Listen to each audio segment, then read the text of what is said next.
Next, tragedy strikes, accidents happen. Be there when the calls come in. It's back-to-back episodes of Rescue 911. Next on Discovery Health Channel.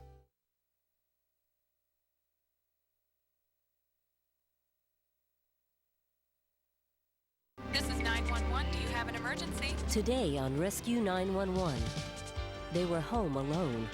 Rescuers raced to save two girls held hostage in their own home. Come out, your hands up.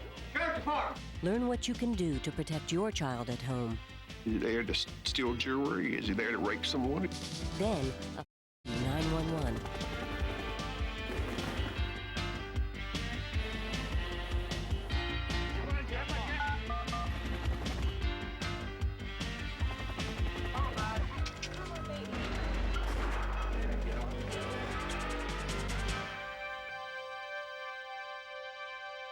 For years, the Rose family had felt safe in their home in the small town of Lexington, North Carolina.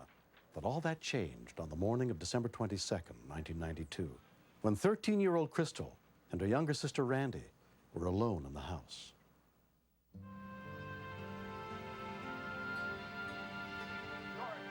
We feel like Crystal was capable, because she is a mature 13-year-old, to stay at home. The day before, a stranger came to the door. They did not know who this person was. She immediately called 911, but they didn't find anyone. If we had any inkling that someone would come back the second time, we would never have left them here.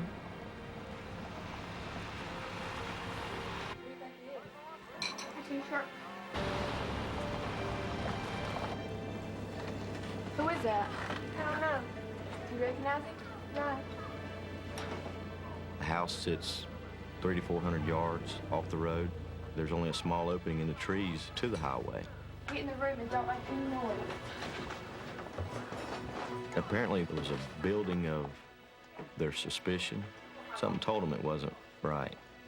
Seeing a car they didn't recognize. Seeing a person they didn't recognize. And then he put on gloves.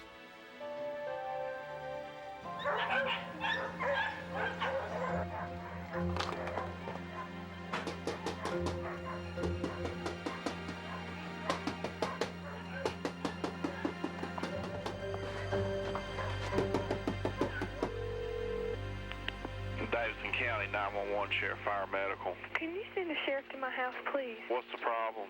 We got somebody at my door. Okay, this is where we were at yesterday. Yeah. Davidson County Dispatcher Steve Lee took the call. Yesterday didn't turn out to be anything, and my first thought was, well, you know, it's going to be the same thing. Is it the same person? But you have to treat everything like it's real. Okay, are you there by yourself? When we continue. I've heard people being beat up on telephone. I've heard people having heart attacks on telephone.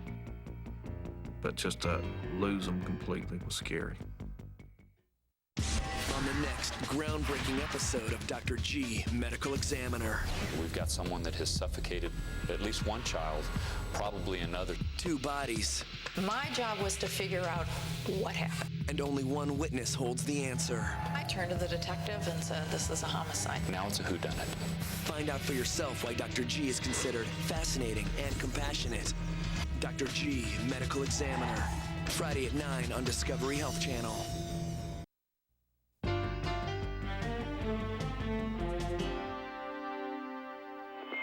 109, proceed to 64 East to the Rose residence. My partner, Sandy Williams, and I, we've worked out something that we call tag team dispatching. And I know Sandy's getting help going. I can concentrate talking with the caller. Okay, is he still at the door now? Yes, he keeps knocking. Okay, what type of car is he in? I can't tell. I'm in my room right now. Can you hurry, please? Okay, there, stay on the line with me. Can you tell what type of car he's in or anything? No, it's okay. Can you tell me what he looks like? He's got brown blonde hair. Brown? He's a white person. My closest car was down south, was nowhere close to the area. But I had a civil unit close to the residence. Cedar Lodge traffic. 503 Lexington, we're in immediate vicinity. We will respond. 4 deputies with the Sheriff's Department, including Major Marshall Nance, happened to be in the area. When you start off with a 1060, that's just a plain suspicious vehicle. We had them all the time. But as we got nearer the scene, the situation changed dramatically. Randy Rose residence. This is in reference to a 1060. Subject at the door at this time. Okay, what color is your house? My house is cream color, sir. And Okay. he's knocking real mean. Okay, I've got somebody there real close. Coming right now? Stay on the line with me. They're coming. Are you sure? Yes, ma'am, sure they're coming. Okay, stay on the line with me. I'm scared. I know, it's all right.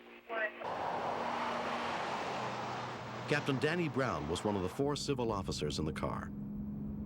If he broke in on them children, they would have recognized him. They could have picked him out from a lineup. I do not think that he would took what he could and left them to tell the tale. Before dialing 911, Crystal had called her mother at work. I kept thinking about the day the girls were born, the first time I ever saw my little girls. And then I started crying, and I couldn't see for the tears. Okay, are there any cars in your driveway? No. Okay. He keeps knocking. Okay, it's all right. Can you tell them to hurry up? Ma'am, they're on the way. Are you sure? Ma'am, I'm sure. Okay, I got one right there at I-85 right now. They knocked the door down. He's knocked the door down. 109, 105, 10, 12, 503. Subject has made entry at this time. Yes, sir. Stay on the line with me, okay? He's in here. Okay, stay on the line with me. You got a beige house, right? Okay, what's going on now? Is he in the bedroom with you? I've heard people being beat up on telephone. I've heard people having heart attacks on telephone. But just to lose them completely was scary.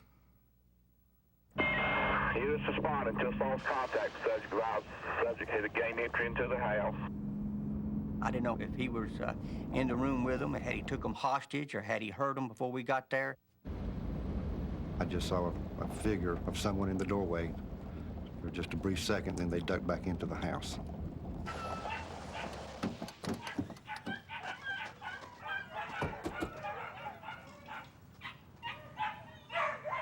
You don't know what's going through the mind of the individual doing the break-in.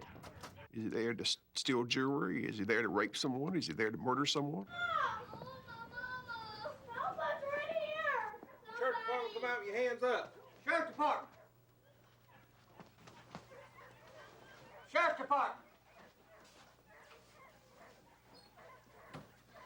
Where is he? He's downstairs and he's got my daddy's gun. You girls all right? Yeah.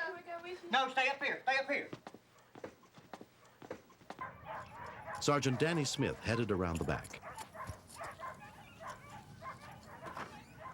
Hold it. Turn around, face the wall. Put your hands up on the wall. At that particular moment, it kind of shocked me to see someone with a suit coming out. He said he was a salesman, but I don't know what he was selling. Apparently he's a career criminal. He had got out of prison in May. Detective Jody Schoaf was the investigating officer. Had it not been for the quick response of the girls using the phone and calling for help and the deputies being close by, could have had 2 victims instead of 2 heroes. When our eyes met, Crystal come running to me. She says, Mama, she says, he put a gun to my head. And I fell apart. I completely fell apart. The suspect subsequently pleaded guilty to 3 felony counts and was sentenced to 32 years in prison.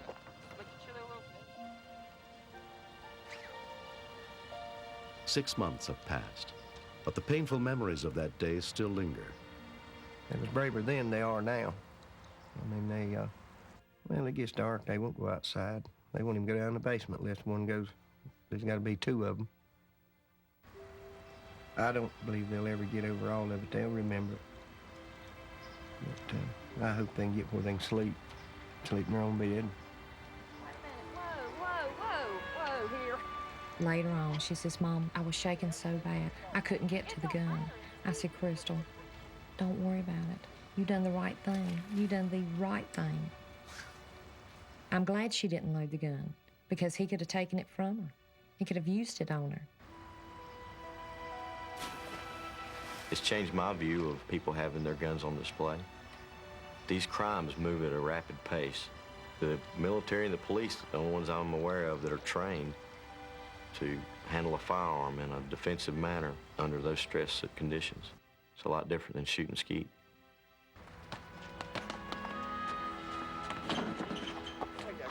I was scared when he held the gun in my head because I really wasn't sure if it was loaded or not. I think she's smart for what she did. I was scared. I thought he was going to take us with him. Me and my sisters don't fight as much. It's brought us a lot closer because she helped out too, because she listened. The kids did great. They stayed on the line with us. I mean, she was nervous, and that's to be expected, but she stayed calm with Steve, more so than I think a lot of kids would have done. Every child is a gift from God.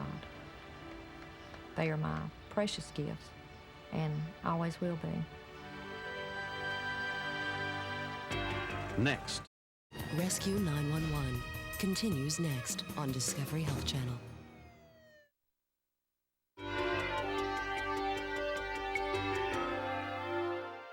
There's no gift more precious than life.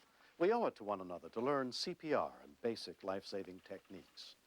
This series is dedicated to all the men and women who answer our calls for help and are there when we need them most. I'm William Shatner. Join us again next week for more true stories on Rescue 911.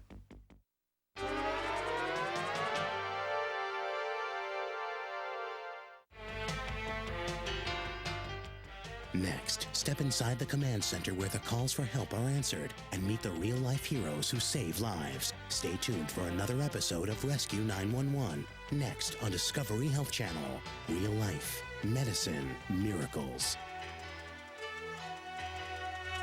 Mr. Shapiro, step out of the car, please.